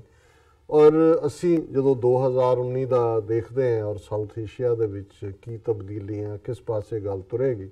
ਸੋ ਜ਼ਾਹਰ ਹੈ 2018 'ਚ ਨਵੰਬਰ ਮਹੀਨੇ 28 ਨਵੰਬਰ ਨੂੰ ਜਿਹੜਾ ਤੋਹਫਾ ਪਾਕਿਸਤਾਨ ਦੀ ਹਕੂਮਤ ਨੇ ਜਨਾਬ ਇਮਰਾਨ ਖਾਨ ਹੋਰਾਂ ਦੀ ਕਿਆਦਤ ਦੇ ਵਿੱਚ ਸਾਨੂੰ ਦਿੱਤਾ, ਉਹ ਸਾਡੀ 70 ਵਰ੍ਹਿਆਂ ਦੇ ਲਗਭਗ ਦੀ ਅਰਦਾਸ ਦੁਆ ਦਾ ਪੂਰਿਆਂ ਹੋਣਾ ਸੀ। ਕਰਤਾਰਪੁਰ ਲੰਘ ਉਸ ਦੇ ਲਈ ਬੜੀਆਂ ਹੋਪਸ ਨੇ ਔਰ 2019 ਦਾ ਸਾਲ ਬਹੁਤ ਅਹਿਮੀਅਤ ਵਾਲਾ ਸਾਲ ਹੈ। ਗੁਰੂ ਨਾਨਕ ਸਾਹਿਬ ਨੂੰ ਇਸ ਧਰਤੀ ਦੇ ਉੱਤੇ ਆਇਆ 550 ਸਾਲ ਪੂਰੇ ਹੋਣੇ ਨੇ, ਸਾਰਾ ਸਾਲ ਹੀ ਸੈਲੀਬ੍ਰੇਸ਼ਨਸ ਹੋਣਗੇ ਔਰ ਉਸ ਦੇ ਲਈ ਦੁਨੀਆ ਭਰ ਦੇ ਵਿੱਚ ਸਿੱਖ ਸੰਗਤਾਂ ਦੇ ਵਿੱਚ ਬਹੁਤ ਆਸਾਂ ਨੇ, ਉਮੀਦਾਂ ਨੇ ਔਰ ਦੁਨੀਆ ਭਰ 'ਚੋਂ ਵੱਡੀ ਗਿਣਤੀ 'ਚ ਸਿੱਖ ਪਾਕਿਸਤਾਨ ਵਿਜ਼ਿਟ ਕਰਨਗੇ ਨਨਕਾਣਾ ਸਾਹਿਬ ਦੀ ਜ਼ਿਆਰਤ ਦੇ ਲਈ, ਕਰਤਾਰਪੁਰ ਸਾਹਿਬ ਦੀ ਔਰ ਦੂਸਰੇ ਗੁਰਦੁਆਰਾ ਸਾਹਿਬਾਨ ਦੀ। ਔਰ ਅਸੀਂ ਆਸ ਕਰਦੇ ਹਾਂ ਕਿ ਉਦੋਂ ਤੱਕ ਡੇਰਾ ਬਾਬਾ ਨਾਨਕ ਕਰਤਾਰਪੁਰ ਸਾਹਿਬ ਦਰਬਾਰ ਸਾਹਿਬ ਜਿਹੜਾ ਮੁੱਖ ਨਾਂ ਹੈ ਗੁਰਦੁਆਰਾ ਸਾਹਿਬ ਦਾ,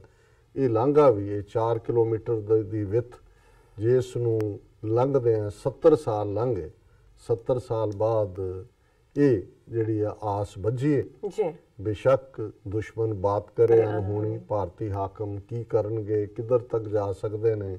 ਇਸ ਨੂੰ ਕਿਵੇਂ ਉਹ ਬਲੌਕ ਕਰਨ ਦੇ ਲਈ ਜਾਂ ਇਸ ਦੀ ਅਹਿਮੀਅਤ ਨੂੰ ਘਟਾਉਣ ਦੇ ਲਈ ਜਿਹੜਾ ਉਹ ਕੀ ਕਰਨਗੇ, ਇਹ ਸਾਰਾ ਵੀ ਸਾਡੇ ਸਾਹਮਣੇ ਆ। ਪਰ ਫਿਰ ਵੀ ਅਸੀਂ ਸਮਝਦੇ ਹਾਂ ਕਿ ਵੀ ਸੋਹਣਾ ਰੱਬ ਜਦੋਂ ਕੁਝ ਚਾਹੁੰਦਾ ਤੇ ਫਿਰ ਹਮਲਾਵਰਾਂ ਦੀਆਂ ਅੱਖਾਂ ਨੀਆਂ ਹੋ ਜਾਂਦੀਆਂ ਨੇ ਔਰ ਜਿਹੜੇ ਬਦ ਇਰਾਦਿਆਂ ਵਾਲੇ ਨੇ ਉਹਨਾਂ ਦੀ ਜਿਹੜੀ ਹੈ ਉਹ ਬਦ ਉਹਨਾਂ ਤੱਕ ਹੀ ਰਹਿ ਜਾਂਦੀ ਹੈ, ਉਹ ਬਦੀ ਹੀ ਉਹਨਾਂ ਨੂੰ ਡਿਸਟਰੋਏ ਕਰਦੀ ਹੈ ਔਰ ਉਹਦੇ 'ਚੋਂ ਨੇਕੀ ਜਿਹੜੀ ਉਹ ਛਾਲਾਂ ਮਾਰ ਕੇ ਬਾਹਰ ਆ ਜਾਂਦੀ। ਜੀ ਸੋ ਅਸੀਂ ਇਸ ਨੂੰ ਹੋਪ ਕਰਦੇ। ਦੂਸਰਾ ਅਸੀਂ ਸਮਝਦੇ ਹਾਂ ਇਹ 2019 ਦੀਆਂ ਪਾਰਲੀਮਾਨੀ ਚੋਣਾਂ ਸਾਊਥ ਏਸ਼ੀਅਨ ਕੰਟੈਕਸਟ ਗੱਲ ਹੋ ਰਹੀ ਹੈ, ਭਾਰਤ ਦੇ ਵਿੱਚ ਹੋਣੀਆਂ ਨੇ, ਔਰ ਸਾਡਾ ਇਹ ਖੌਫ ਹੈ, ਡਰ ਹੈ ਕਿ ਕਿਉਂਕਿ ਬੀਜੇਪੀ ਜਿਵੇਂ 4-5 ਸਟੇਟਾਂ ਦੇ ਵਿੱਚ ਲੂਜ਼ਿੰਗ ਲਾਈਨ ਤੇ ਰਹੀ, ਔਰ ਇਸ ਵੇਲੇ ਉਹਨਾਂ ਦੀ ਜਿਹੜੀ ਜੁਮਲੇਬਾਜ਼ੀ ਹੈ ਉਹ ਸ਼ਾਇਦ ਇੰਨੀ ਕਾਰਗਰ ਨਹੀਂ ਹੋਈ ਉਹਨਾਂ 5 ਸਟੇਟਾਂ 'ਚ ਵੀ ਜੀ, ਔਰ ਉਹ ਇਸ ਗੱਲ ਨੂੰ ਬੀਜੇਪੀ ਮੁੜ ਕੇ ਪਾਵਰ 'ਚ ਆਉਣ ਦੇ ਲਈ ਜਿਹੜਾ ਬੈਸਟ ਕਾਰਡ ਉਹਨਾਂ ਨੂੰ ਸੂਟ ਕਰਦਾ ਹੈ ਉਹ ਹਿੰਦੂਤਵਾ, ਔਰ ਹਿੰਦੂਤਵਾ ਦੇ ਵਿੱਚ ਵੀ ਪੋਲਰਾਈਜੇਸ਼ਨ, ਪਾਲਾਬੰਦੀ, ਧਰੁਵੀਕਰਨ, ਔਰ ਉਸ ਪਾਲਾਬੰਦੀ 'ਚ ਵੀ ਮੁਸਲਮਾਨਾਂ ਈਸਾਈਆਂ ਦੇ ਖਿਲਾਫ ਨਫ਼ਰਤ। ਸਿੱਖ ਉਹਨਾਂ ਨੇ ਮਾਰਜਨ ਤੇ ਰੱਖੇ ਨੇ, ਜੇ ਲੋੜ ਪਈ ਤਾਂ ਵਿੱਚ ਘੜੀਸ ਲੈਣਗੇ, ਅਦਰਵਾਈਜ਼ ਉਹਨਾਂ ਨੂੰ ਕਿਉਂਕਿ ਡਾਇਸਪੋਰਾ ਸਿੱਖ ਇੰਨਾ ਵੋਕਲ ਹੋ ਗਏ ਇਸ 2018 ਦੇ ਵਰ੍ਹੇ 'ਚ ਹੀ ਉਹਨਾਂ ਦੇ ਉੱਤੇ ਭਾਰਤੀ ਹਾਈ ਕਮਿਸ਼ਨਰ, ਡਿਪਲੋਮੈਟਸ, ਐਂਬੈਸਡਰਸ, ਉਹਨਾਂ ਦੇ ਗੁਰਦੁਆਰਿਆਂ 'ਚ ਦਾਖਲੇ ਤੇ ਪਾਬੰਦੀ ਲੱਗੀ। ਇਸ ਪੀਰੀਅਡ ਦੇ ਵਿੱਚ ਹੀ ਦੁਨੀਆ ਭਰ ਦੇ ਵਿੱਚ ਇਹ ਮੁਹਿੰਮ ਬੇਸ਼ੱਕ ਓਨਟਾਰੀਓ ਦੀ ਅਸੈਂਬਲੀ ਹੋਏ, ਕਨੈਟੀਕਟ ਸਟੇਟ ਅਸੈਂਬਲੀ ਹੋਏ, ਪੈਨਸਿਲਵੇਨੀਆ ਹੋਏ, ਨਵੰਬਰ 84 ਨੂੰ ਨਸਲਖੁਸ਼ੀ ਵਜੋਂ ਮਾਨਤਾ ਹੈ। ਅਮਰੀਕਾ ਦੇ ਵਿੱਚ US ਕਾਂਗਰੈਸ਼ਨਲ ਸਿੱਖ ਕਾਕਸ ਜਿਹਦੇ 50 ਤੋਂ ਜ਼ਿਆਦਾ ਕਾਂਗਰਸਮੈਨ ਮੈਂਬਰ ਨੇ, ਉਹਨੂੰ ਵੀ ਚੌਥਾ ਵਰ੍ਹੇ ਪਰ ਹੋਰ ਮਜ਼ਬੂਤੀ ਦੇ ਨਾਲ ਉਹਨਾਂ ਨੇ ਸਾਲ ਦੇ ਵਿੱਚ 3-4 ਜਿਹੜੀਆਂ ਹੀਅਰਿੰਗਸ ਉਹ ਭਾਰਤ ਦੇ ਵਿੱਚ ਕੀ ਚੱਲ ਰਿਹਾ ਉਸ ਮੁੱਦੇ ਤੇ ਕਰਵਾਈਆਂ। ਇੰਗਲੈਂਡ ਦੇ ਵਿੱਚ ਜਿਹੜਾ ਇੱਕ ਮੂਵ ਕਿ ਸਿੱਖਾਂ ਨੂੰ ਐਜ਼ ਏ ਅੱਡ ਐਥਨੀਸਿਟੀ ਉਹਨਾਂ ਦੀ ਮਰਦਮਸ਼ੁਮਾਰੀ ਦੇ ਵਿੱਚ ਕਾਊਂਟ ਕੀਤਾ ਜਾਏ, ਔਰ 2 ਸਿੱਖ ਮੈਂਬਰ ਪਾਰਲੀਮੈਂਟ ਆਪਣੇ ਬਲਬੂਤੇ ਦੇ ਉੱਤੇ ਤਨਮਨਜੀਤ ਸਿੰਘ ਢੇਸੀ ਔਰ ਬੀਬੀ ਪ੍ਰੀਤ ਕੌਰ ਗਿੱਲ ਬਣੇ। 160 ਤੋਂ ਜ਼ਿਆਦਾ ਜਿਹੜੇ ਦੋਨੋਂ ਤਿੰਨੋਂ ਪਾਰਟੀਆਂ ਨੇ ਉੱਥੇ, ਉਹਨਾਂ ਦੇ ਮੈਂਬਰ ਪਾਰਲੀਮੈਂਟ ਸਿੱਖ ਏਜੰਡੇ ਦੇ ਬਹੁਤ ਸਾਰੇ ਜਿਹੜੇ ਪੁਆਇੰਟਸ ਨੇ ਉਹਨਾਂ ਨਾਲ ਮੁਤਫਿਕ ਹੁੰਦੇ ਨੇ। ਇਸੇ ਲਈ ਇੰਗਲੈਂਡ ਨੂੰ ਝਟਕਾ ਦੇਣ ਲਈ ਉਹਨਾਂ ਨੇ ਜੱਗੀ ਜੌਲ ਨੂੰ ਗ੍ਰਿਫਤਾਰ ਕੀਤਾ, ਔਰ ਇਹ ਸਾਰਾ ਵਰ੍ਹਾ ਬੀਤ ਗਿਆ, ਉਸ ਦੇ ਨਾਲ ਉਹੀ ਸਲੂਕ ਹੋ ਰਿਹਾ। ਇਹਦੇ ਬਾਵਜੂਦ ਕਿ ਦੁਨੀਆ ਭਰ ਦੇ ਵਿੱਚ ਇੱਕ ਮੁਹਿੰਮ ਵੀ ਚੱਲੀ। ਕੈਨੇਡਾ 'ਚ ਅਸੀਂ ਦੇਖਦੇ ਹਾਂ ਜਿਹੜੀ ਸਾਡੀ ਪ੍ਰਾਪਤੀ 16-17 MP ਸਿੱਖ ਬਣਨਾ, 4 ਮਿਨਿਸਟਰ, ਡਿਫੈਂਸ ਮਿਨਿਸਟਰ ਦਾ ਬਣਨਾ, ਉਹ ਉਹਨਾਂ ਨੇ ਜਸਟਿਨ ਟਰੂਡੋ ਨੂੰ ਬੇਇੱਜ਼ਤ ਕਰਕੇ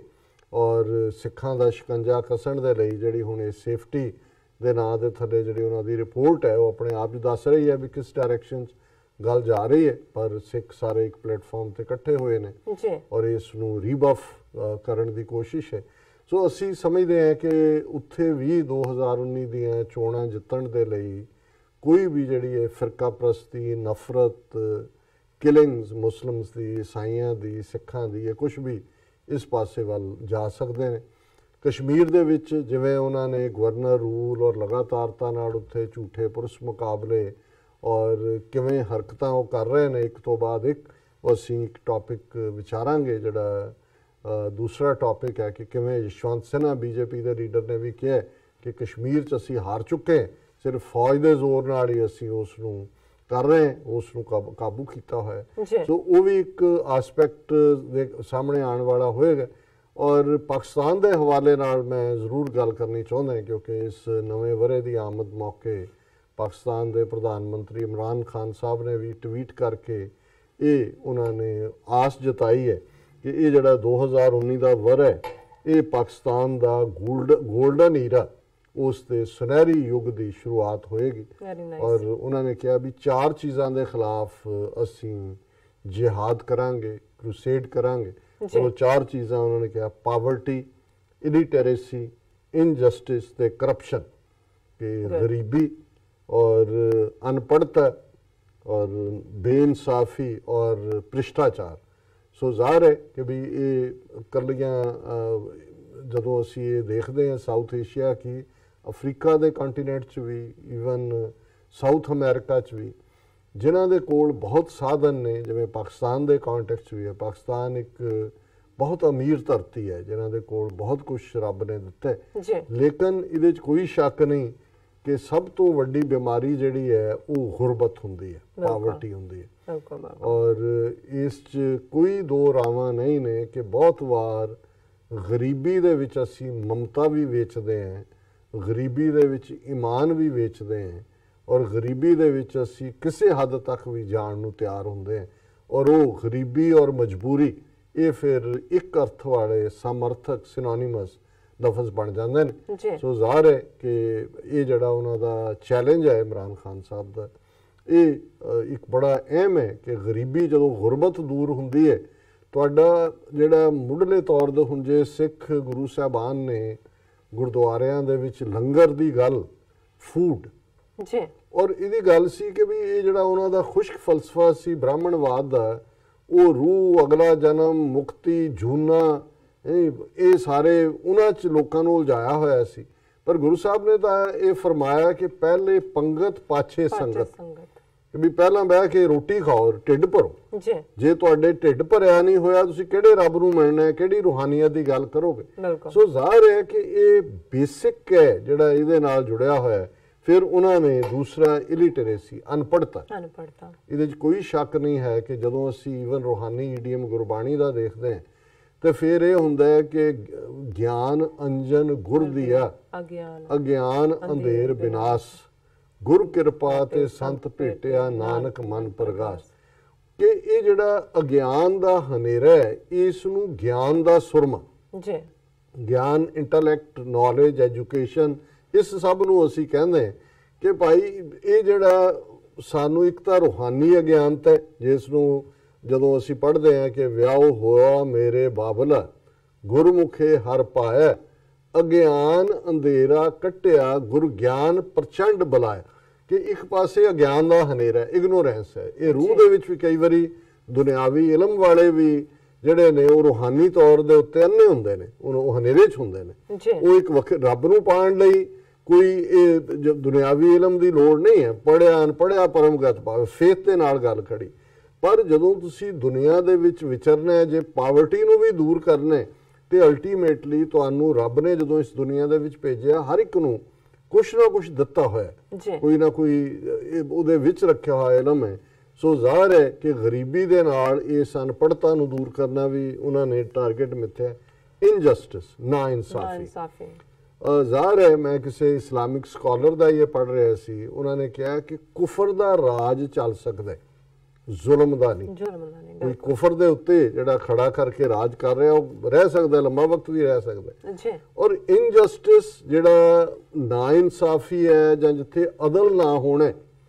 ਉੱਥੇ ਕਦੇ ਵੀ ਨਾ ਸੁਸਾਇਟੀ 'ਚ ਬੈਲੈਂਸ ਹੁੰਦਾ, ਨਾ ਅਮਨ ਕਾਇਮ ਹੁੰਦਾ। ਜਿਵੇਂ ਮਾਰਟਨ ਲੂਥਰ ਕਿੰਗ ਨੇ ਵੀ ਕਿਹਾ ਕਿ ਵੀ peace without justice has no meaning. ਤੁਸੀਂ ਪੀਸ ਦਾ ਮੰਤਰ ਪੜ੍ਹੀ ਜਾਓ, ਸ਼ਾਂਤੀ ਸ਼ਾਂਤੀ ਸ਼ਾਂਤੀ, ਪਰ ਤੁਸੀਂ ਅਨਿਆਂ ਜਾਂ ਇਨਜਸਟਿਸ ਜਾਂ ਨਾ ਇਨਸਾਫੀ ਕਰ ਰਹੇ ਹੋ ਤੇ ਉਸ ਦਾ ਕੋਈ ਮਤਲਬ ਨਹੀਂ ਹੈ। ਸੋ ਜ਼ਾਹਰ ਹੈ ਕਿ ਇਸ ਇਨਜਸਟਿਸ ਨੂੰ, ਜਿਸ ਦੇ ਵਿੱਚ ਨਾ ਬਰਾਬਰੀ ਵੀ ਹੈ, ਇੱਕ ਹੈਵ ਹੈ, ਇੱਕ ਹੈਵ ਨਾਟ ਹੈ, ਕਿਸੇ ਦੀ ਦੌਲਤ ਕੋਈ ਲੁੱਟ ਰਿਹਾ ਹੈ, ਉਹ ਸਾਰੀ ਐਕਸਪਲੋਇਟੇਸ਼ਨ ਦੀ ਗੱਲ ਹੈ। ਔਰ ਚੌਥਾ ਕਰਪਸ਼ਨ, ਚੋਰ, ਭ੍ਰਸ਼ਟ ਸੁਸਾਇਟੀ। ਔਰ ਇਹ ਜਿਹੜੀਆਂ ਗੁਲਾਮੀ ਦੀ ਵੱਡੀ ਅਲਾਮਤ, ਜਿਹੜੀ ਖਾਸ ਤੌਰ ਤੇ ਲੰਬਾ ਵਕਤ ਲੋਕ ਗੁਲਾਮ ਰਹਿੰਦੇ ਨੇ, ਉਹਨਾਂ ਦੇ ਵਿੱਚ ਇੱਕ ਭ੍ਰਸ਼ਟ ਮਾਈਂਡ ਸੈਟ ਹੋ। ਕੱਲੀ ਕਰਪਸ਼ਨ ਪੈਸੇ ਲੈਣ ਨੂੰ ਹੀ ਨਹੀਂ ਕਹਿੰਦੇ, ਪਹਿਲਾਂ ਤੁਹਾਡਾ ਮਾਈਂਡ ਜਿਹੜਾ ਹੈ ਉਹ ਕਰਪਟ ਹੁੰਦਾ ਔਰ ਤੁਸੀਂ ਉਸ ਦੇ ਵਿੱਚ ਜਿਹੜਾ ਵਕਤ ਸਿਰ ਕੰਮ ਨਹੀਂ ਕਰਦੇ, ਵਕਤ ਸਿਰ ਦਫ਼ਤਰ ਨਹੀਂ ਜਾਂਦੇ, ਚੋਰੀ ਕਰਦੇ ਹੋ, ਫਿਰ ਹੇਰਾਫੇਰੀ ਕਰਦੇ ਹੋ, ਫਿਰ ਉਹਨੂੰ ਲੁਕਾਉਂਦੇ ਹੋ, ਫਿਰ ਝੂਠ ਬੋਲਦੇ ਹੋ, ਫਿਰ ਜਦੋਂ ਇਹ ਸਾਰੇ ਚੋਂ ਕੁਛ ਨਹੀਂ ਹੁੰਦਾ, ਫਿਰ ਰੱਬ ਦਾ ਨਾਮ ਵਿੱਚ ਲੈ ਆਉਂਦੇ ਹੋ ਕਿ ਸਹੁੰ ਰੱਬ ਦੀ, ਸਹੁੰ ਅੱਲਾ ਦੀ। ਸਹੁੰ ਖਾਣ ਦੀ ਤਾਂ ਲੋੜ ਹੀ ਨਹੀਂ ਹੁੰਦੀ, ਕਿਉਂਕਿ ਇੱਕ ਜਿਹੜੇ ਮਜ਼ਹਬੀ ਲੋਕ ਨੇ, ਮੁਸਲਮਾਨ ਹੋਏ, ਸਿੱਖ ਹੋਏ, ਈਸਾਈ ਵੀ ਹੋਏ, ਗੱਲ ਤਾਂ ਸੱਚ ਦੀ ਹੈ।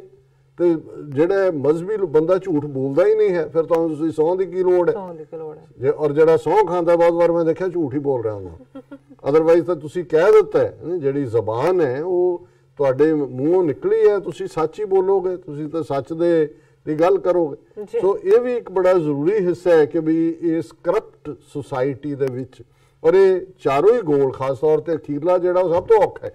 ਜਿਹੜਾ ਉਹਨਾਂ ਨੇ ਆਪਣਾ ਮਿੱਥਿਆ ਕਿ ਇੱਕ ਕਰਪਟ ਸੁਸਾਇਟੀ ਜਿਹੜੀ ਉੱਤੋਂ ਥੱਲੇ ਤੱਕ ਕਰਪਟ ਹੈ ਉਸ ਨੂੰ। ਲੇਕਿਨ ਉਸ ਦੇ ਵਿੱਚ ਜੇ ਤੁਸੀਂ ਜਿਵੇਂ ਕਹਿੰਦੇ ਨੇ ਕਿ ਆਗਾਜ਼ ਤੋਂ ਅੱਛਾ ਹੈ, ਅੰਜਾਮ ਖੁਦਾ ਜਾਣੇ। ਬਾਕੀ ਤਾਂ ਰੱਬ ਨੇ ਜਿਸ ਨੂੰ ਤੋਂ ਜਿਹੜੀ ਸੇਵਾ ਲੈਣੀ ਹੁੰਦੀ ਹੈ, ਸੋ ਅਸੀਂ ਆਪਣੇ ਪਾਕਿਸਤਾਨੀ ਭੈਣਾਂ ਭਰਾਵਾਂ ਨੂੰ ਵੀ ਜਿਹੜਾ ਇਸ ਜਿਹਾਦ ਦੇ ਵਿੱਚ ਸ਼ਮੂਲੀਅਤ ਦੇ ਲਈ ਜ਼ਰੂਰ ਕਵਾਂਗੇ। ਔਰ ਅਸੀਂ ਜਿਹੜਾ ਪਾਕਿਸਤਾਨ ਦੇ ਲੋਕਾਂ ਨੂੰ, ਆਵਾਮ ਨੂੰ, ਉਹਨਾਂ ਨੂੰ ਵੀ ਸ਼ੁਭ ਇੱਛਾਵਾਂ, ਬੈਸਟ ਵਿਸ਼ੇਸ ਦਿੰਦੇ। ਔਰ ਕੁੱਲ ਮਿਲਾ ਕੇ ਸਾਊਥ ਏਸ਼ੀਆ ਦੇ ਵਿੱਚ ਅਸੀਂ ਅਮਨ ਦੀ ਕਾਮਨਾ ਕਰਦੇ ਔਰ ਜ਼ਾਹਰ ਹੈ ਕਿ ਇਹ ਜਿਹੜੇ ਪੁੱਤਰੇ ਹੋਏ ਹਿੰਦੂਤਵੀ ਨੇ ਇਹ ਕਿਸੇ ਹੱਦ ਤੱਕ ਵੀ ਕਿਸੇ ਪਾਸੇ ਵੀ ਜਾ ਸਕਦੇ ਨੇ ਔਰ ਅਸੀਂ ਇਹ ਸਮਝਦੇ ਹਾਂ ਕਿ ਇਸ ਹੋਪ ਦੇ ਨਾਲ ਕਿ ਉਸ ਨਕਸ਼ੇ ਦੇ ਵਿੱਚ ਭਾਰਤ ਦੇ ਨਕਸ਼ੇ 'ਚ ਜਿਹੜੀਆਂ ਅਕਲੀਅਤਾਂ ਨੇ ਸਿੱਖ ਮੁਸਲਮਾਨ ਈਸਾਈ ਟਰਾਈਬਲ ਦਲਿਤ ਸੋ ਕਾਲਡ ਅਨਟਚੇਬਲਸ ਅਸੀਂ ਇੱਕ ਝੰਡੇ ਥੱਲੇ ਆਈਏ ਸਿੱਖ ਕੌਮ ਦੁਨੀਆ ਭਰ ਦੇ ਵਿੱਚ ਪੂਰੇ ਹੌਸਲੇ ਦੇ ਨਾਲ ਜਿਹੜਾ ਆਪਣਾ ਕੌਮੀ ਘਰ ਖਾਲਿਸਤਾਨ ਬਣਾਉਣ ਦੇ ਲਈ ਜੂਝੇ ਕਾਨੂੰਨ ਦੇ ਦਾਇਰੇ 'ਚ ਰਹਿੰਦੇ ਔਰ ਬਾਕੀ ਜਿਵੇਂ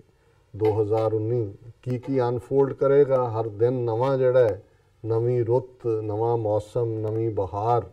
ਨਵਾਂ ਸੋਚ ਜੀ ਤੇ ਹੁਣ ਇੱਥੇ ਸਾਡੇ ਕੋਲ ਤੋਤਾ ਤਾਂ ਹੈ ਨਹੀਂ ਕਿ ਤੋਤਾ ਜਾ ਕੇ ਉਹ ਵਿੱਚੋਂ ਕਾਰਡ ਖਿੱਚ ਕੇ ਲਿਆਉਂਦਾ ਸੀ ਤੇ ਉਹਨੇ ਫਿਰ ਦੱਸਣਾ ਸੀ ਉਹ ਪੜ੍ਹ ਦਿੰਦਾ ਸੀ ਕਈ ਵਿਚਾਰੇ ਉੱਥੇ ਬੈਠੇ ਅਮਰੀਕਾ ਦਾ ਜਾਂ ਕੈਨੇਡਾ ਦੇ ਵੀਜ਼ੇ ਦੇ ਲਈ ਤੋਤੇ ਵਾਲਿਆਂ ਕੋਲ ਬੈਠੇ ਹੁੰਦੇ ਨੇ ਵੀ ਪਤਾ ਨਹੀਂ ਤੋਤੇ ਨੂੰ ਕਹਿਣਗੇ ਚੱਲ ਵੀਜ਼ਾ ਇਹ ਨਹੀਂ ਵੀ ਹੈ ਤਾਂ ਤੂੰ ਹੀ ਲੈ ਚੱਲ ਸਾਨੂੰ ਸੋ ਸਭ ਨੂੰ ਅਸੀਂ ਬੈਸਟ ਵਿਸ਼ੇਸ ਕਰਦੇ ਹਾਂ ਜੀ। ਡਾਕਟਰ ਸਾਹਿਬ ਤੁਹਾਡਾ ਬਹੁਤ ਬਹੁਤ ਸ਼ੁਕਰੀਆ ਤੁਸੀਂ ਨਵੇਂ ਵਰੇ ਦੀ ਆਮਦ ਤੇ ਆਪਣੇ ਵਿਚਾਰ ਦਿੱਤੇ ਨੇ ਬਹੁਤ ਨਾਈਸ ਸਨ ਔਰ ਸਾਡੇ ਦਰਸ਼ਕਾਂ ਨੂੰ ਪਸੰਦ ਵੀ ਆਏ ਹੋਣਗੇ ਔਰ ਤੁਸੀਂ ਇਹ ਵੀ ਸਾਡੇ ਦਰਸ਼ਕਾਂ ਨਾਲ ਸਾਂਝਾ ਕੀਤਾ ਕਿ 2018 ਦੀਆਂ ਜੋ ਸਿੱਖ ਕੌਮ ਨੂੰ ਜੋ ਪ੍ਰਾਪਤੀਆਂ ਹੋਈਆਂ ਉਸ ਬਾਰੇ ਤੁਸੀਂ ਚਾਨਣਾ ਪਾਇਆ। ਇੱਥੇ ਲੈਂਦੇ ਹਾਂ ਬ੍ਰੇਕ ਤੋਂ ਪਹਿਲਾਂ ਅਸੀਂ ਆਪਣੇ ਦਰਸ਼ਕਾਂ ਤੇ ਸਰੋਤਿਆਂ ਨੂੰ ਬੇਨਤੀ ਕਰਦੇ ਵਿਊਅਰਸ ਜਿਸ ਤਰ੍ਹਾਂ ਕਿ ਤੁਸੀਂ ਜਾਣਦੇ ਹੋ ਕਿ ਟੀਵੀ 84 ਨੂੰ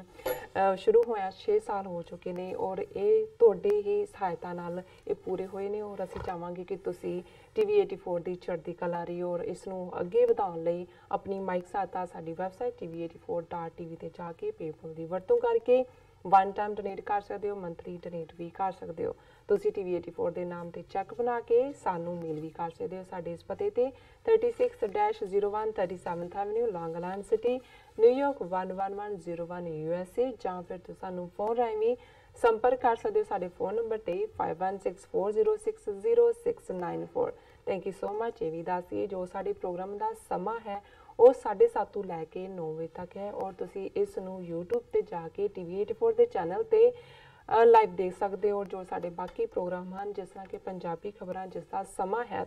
9 ਵਜੇ ਤੋਂ ਲੈ ਕੇ 9:30 ਵਜੇ ਤੱਕ ਔਰ ਜੋ ਸਪੈਸ਼ਲੀ ਇੰਟਰਵਿਊਜ਼ ਹੁੰਦੀਆਂ ਨੇ ਉਹਨਾਂ ਦਾ ਸਮਾਂ ਹੈ 9:30 ਵਜੇ ਤੋਂ ਲੈ ਕੇ 10 ਵਜੇ ਤੱਕ। ਤੁਸੀਂ YouTube ਤੇ ਜਾ ਕੇ ਟੀਵੀ 84 ਦੇ ਚੈਨਲ ਤੇ ਲਾਈਵ ਦੇਖ ਸਕਦੇ ਹੋ ਔਰ ਤੁਸੀਂ ਆਪਣੀ ਰਾਏ ਤੇ ਸੁਝਾਅ ਵੀ ਸਾਨੂੰ ਭੇਜ ਸਕਦੇ ਹੋ ਔਰ ਅਸੀਂ ਇਹ ਵੀ ਚਾਹਾਂਗੇ ਕਿ ਤੁਸੀਂ ਟੀਵੀ 84 ਦੇ ਚੈਨਲ ਨੂੰ YouTube ਤੇ ਜਾ ਕੇ ਵੱਧ ਤੋਂ ਵੱਧ ਸਬਸਕ੍ਰਾਈਬ ਵੀ ਕਰੋ। Thank you so much. So keep watching TV 84। ਮਿਲਦੇ ਹਾਂ ਛੋਟੇ ਜਿਹੇ ਬ੍ਰੇਕ ਤੋਂ ਬਾਅਦ।